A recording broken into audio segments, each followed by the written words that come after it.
नमस्कार। कभी सोचा है कि भारत की सबसे पुरानी धरोहर हमारे वेद, उनका मतलब असल में किसी और ने तय किया हो? सुनने में अजीब लगता है ना। लेकिन आज हम इतिहास के एक ऐसे ही पन्ने को पलट रहे हैं जिसने भारत की पहचान पर एक बहुत गहरी छाप छोड़ी। ये पूरी कहानी ये शुरू होती है एक खत से।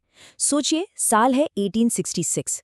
एक जर्मन प्रोफेसर अपनी पत्नी को एक चिट्ठी लिख रहे हैं और उसमें वो कहते हैं कि उनका जो काम है ना, वो हिंदुस्तान की तकदीर तय कर देगा। अब सवाल ये है कि भाई ऐसा कौन सा काम था ये। तो चलिए जानते हैं कि ये मिशन असल में था क्या और ये जिम्मेदारी दी किसे गई थी। और इस कहानी के जो मेन कैरेक्टर हैं वो है मैक्स म्यूलर। जर्मनी के रहने वाले थे लेकिन ऑक्सफोर्ड में प्रोफेसर थे। और हाँ, संस्कृत के बहुत बड़े विद्वान माने जाते थे। और इन्हें हायर किसने किया? उस वक्त की सबसे ताकतवर company British east India company ने, एक बहुत ही खास काम के लिए। और देखिए, ये कोई छोटा मोटा प्रोजेक्ट नहीं था। 1847 में ऋग्वेद का ट्रांसलेशन शुरू होता है और इसे पूरा करने में लग जाते हैं पूरे 25 साल। सोचिए जरा, 25 साल और इसका नतीजा 6 बहुत बड़े बड़े वॉल्यूम्स। और हाँ, इसी दौरान उन्होंने इंडिया पर कुछ फेमस लेक्चर्स भी दिए जो आगे चलकर इस कहानी में एक बहुत ही इंटरेस्टिंग ट्विस्ट लाएंगे। और इस जबरदस्त मेहनत की कीमत, हर एक शीट को ट्रांसलेट करने के लिए मिलते थे 4 पाउंड्स। अब आज ये शायद ज्यादा ना लगे, लेकिन उस जमाने के हिसाब से ये एक बहुत बड़ी रकम थी। इससे ही पता चलता है कि ये प्रोजेक्ट कितना जरूरी था।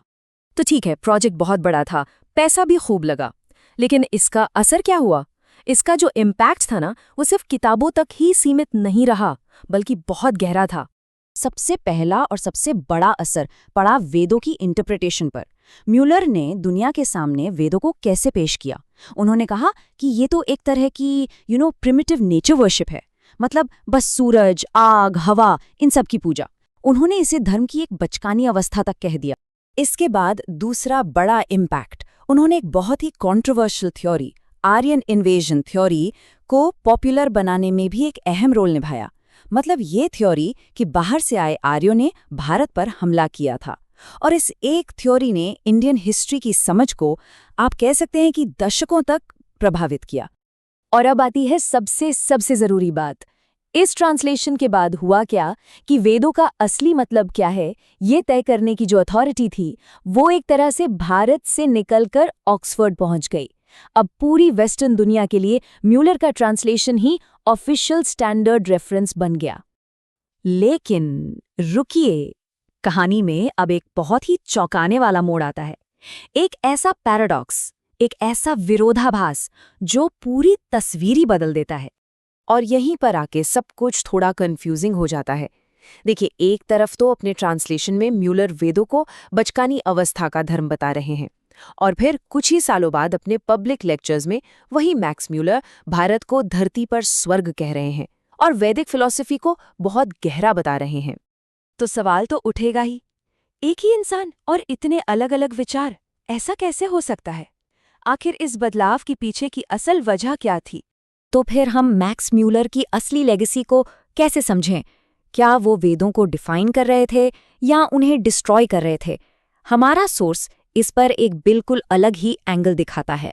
सोर्स के मुताबिक म्यूलर का असली मकसद वेदों को खत्म करना था ही नहीं। उनका मकसद था उन्हें रीडिफाइन करना, मतलब उनकी एक नई परिभाषा बनाना। एक ऐसी परिभाषा जो वेस्टर्न वर्ल्ड की समझ में आए और जिस पर उनका कंट्रोल हो। और इसका असर, यकीन मानिए, आज तक है। और नतीजा ये हुआ कि आज भी जब इंग्लिश में वेदों को पढ़ा या समझा जाता है, तो जो पूरा का पूरा फ्रेमवर्क है, जो कैटेगरीज हैं, जो इंटरप्रिटेशंस हैं, वो सब मैक्स म्यूलर की ही बनाई हुई हैं। उन्होंने एक ऐसा ढांचा बना दिया जो आज तक वैसे का वैसा ही है। हमारे सोर्स में एक बहुत ही इंटरेस्टिंग कंपैरिजन भी है। कहा जाता है कि जैसे मैकाले ने भारत की एजुकेशन सिस्टम को बदला, ठीक वैसा ही काम मैक्स म्यूलर ने वेदों की समझ के साथ किया। मतलब पूरी की पूरी सोच ही बदल दी। तो आखिर में ये एक बहुत बड़ा सवाल हमारे सामने आके खड़ा हो जाता है।